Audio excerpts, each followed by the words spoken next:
Video ini hanya untuk mereka yang punya logika. Bagi yang tidak punya logika, skip aja. Benarkah terjadi konflik antara Polri dan TNI AD? Pertanyaan ini muncul gara-gara kasus Jaksa Agung Muda Tindak Pidana Khusus Febri Adriansyah. Anda mungkin sudah dengar ya bahwa Febri sekarang jadi sasaran pengintaian.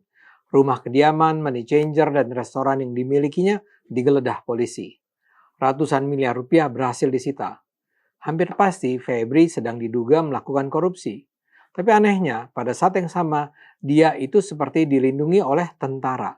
Ini terlihat di rumah kediamannya di Jakarta Selatan Rabu malam lalu.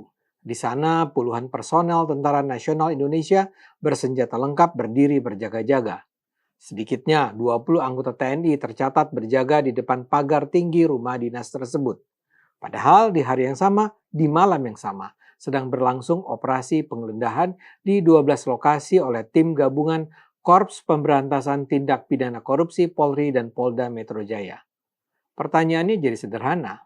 Kenapa rumah seorang pejabat penegak hukum harus dijaga tentara bersenjata tepat di saat dugaan kasus korupsinya sedang dibongkar? Penggeledahan properti milik Febri itu dikaitkan dengan dugaan korupsi dan pencucian uang yang melibatkan PLN, PT Asabri, dan PT Krakatau Steel. Ada pula dugaan korupsi pasokan batu bara yang disebut menjadi penyebab blackout listrik di sejumlah wilayah Sumatera. Dari penggeledahan itu, penyidik menemukan uang tunai dalam berbagai mata uang serta emas batangan dengan nilai mencapai ratusan miliar rupiah. Sebuah berangkas tersembunyi bahkan ditemukan di balik etalase kafe yang digeledah. Publik pun bertanya, ada relasi apa antara uang ratusan miliar itu, kasus-kasus korupsi yang ditangani Febri, serta puluhan personal TNI yang berjaga-jaga di rumahnya? Kepala Pusat Penerangan TNI dan Kejaksaan Agung sudah memberikan penjelasan. Menurut mereka, penempatan prajurit TNI di rumah Febri dilakukan atas permintaan resmi dari institusi Kejaksaan Agung. Penjagaan ini merujuk pada Peraturan Presiden Nomor 66 Tahun 2025 yang mengatur tentang perlindungan negara terhadap jaksa dan keluarganya dalam menjalankan tugas dan fungsi mereka. Febri dianggap perlu dilindungi karena sedang menangani kasus-kasus serius. Pihak TNI sendiri menegaskan bahwa penjagaan tersebut tidak berkaitan dengan isu penggeledahan yang sedang dilakukan oleh Polri. Saya sendiri ya termasuk yang tidak yakin dengan penjelasan TNI dan Kejaksaan Agung itu. Rasanya aneh kalau pengawalan terhadap rumah Febri terjadi persis di saat penggeledahan KKN Febri sedang juga dilakukan. Tidak mungkinlah kebetulan.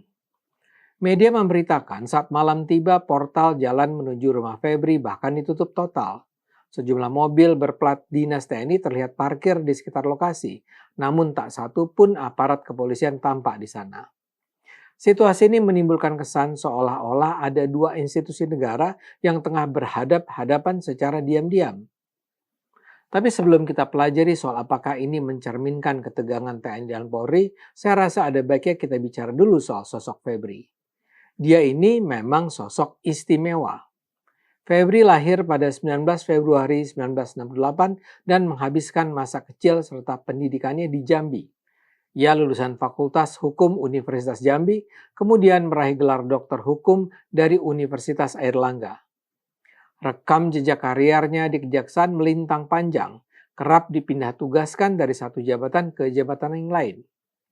Ia pernah menjabat Kepala Kejaksaan Negeri Bandung, Aspitsus Kejati Jawa Timur, Wakajati Yogyakarta, Wakajati DKI Jakarta hingga Kajati NTT. Ia juga pernah menduduki posisi Direktur Penyidikan Jampitsus. Di posisi itulah nama Febri mulai dikenal luas. Ia menangani sejumlah kasus besar seperti korupsi asuransi Jiwasraya, Asabri, BTN, BTS Kominfo, dan PT Timah. Kerugian negara di dalam kasus-kasus ini mencapai triliunan rupiah. Berkat rekam jejak menangani kasus-kasus jumbo itulah karir Febri terus menanjak.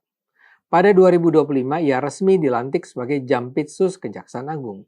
Sosok yang dikenal sebagai algojo koruptor ini pun naik ke puncak kekuasaan penindakan pidana khusus. Tapi ironisnya, nama besar itu justru mulai diguncang dengan dugaan dia sendiri terlibat dalam pidana korupsi. Pada Maret 2025, Febri dilaporkan ke KPK oleh Koalisi Sipil Masyarakat Anti Korupsi. Koalisi ini terdiri dari Indonesian Police Watch, Koalisi Sipil Selamatkan Tambang, Masyarakat Anti Korupsi Indonesia, dan Tim Pembela Demokrasi Indonesia. 4 elemen masyarakat sipil ini tidak main-main dalam melayangkan laporan. Ada 4 dugaan yang mereka sorongkan ke KPK, antara lain kasus Jiwasraya dan dugaan penyalahgunaan kewenangan dalam tata niaga batubara di Kalimantan Timur. Ironi ini makin tebal saat publik melihat data resmi soal hartanya.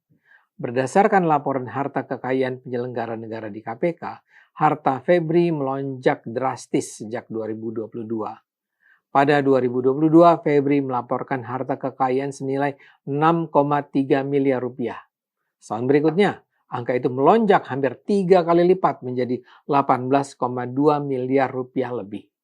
Lonjakan 3 kali lipat dalam setahun itu yang jadi tanda tanya besar bagi para pegiat anti korupsi. Dan di titik inilah rangkaian peristiwa 8 Juli 2026 menjadi semakin relevan untuk ditelusuri. Rekam jejak panjang Febri menangani kasus-kasus korupsi kelas kakap kini justru berbalik menjadi bumerang yang memukul dirinya sendiri. Status hukum Febri sendiri hingga kini belum jelas. Belum ada penetapan resmi apakah dia akan ditetapkan sebagai tersangka, saksi, atau pihak yang diperiksa dalam perkara ini. Tapi seperti yang saya katakan tadi, kasus Febri justru juga menjadi pintu yang membuka narasi perseteruan TNI dan Polri.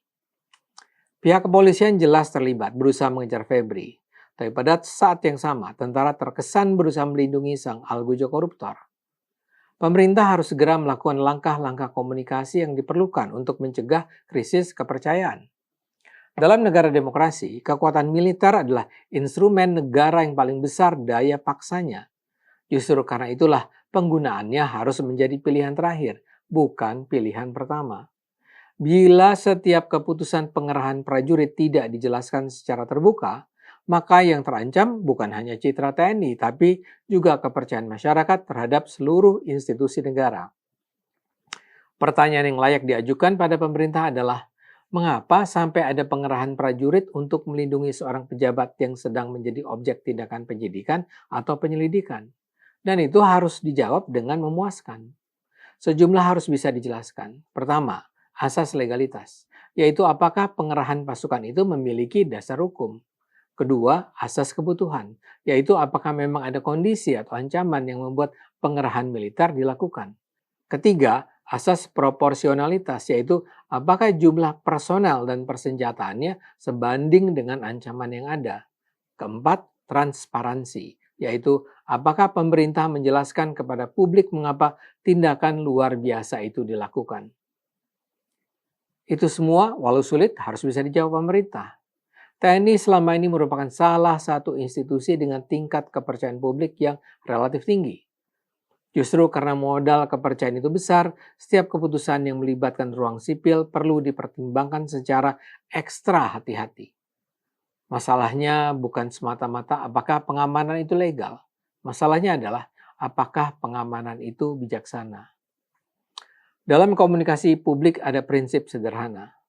Sebuah tindakan pemerintah bukan hanya harus benar, tapi juga harus tampak benar.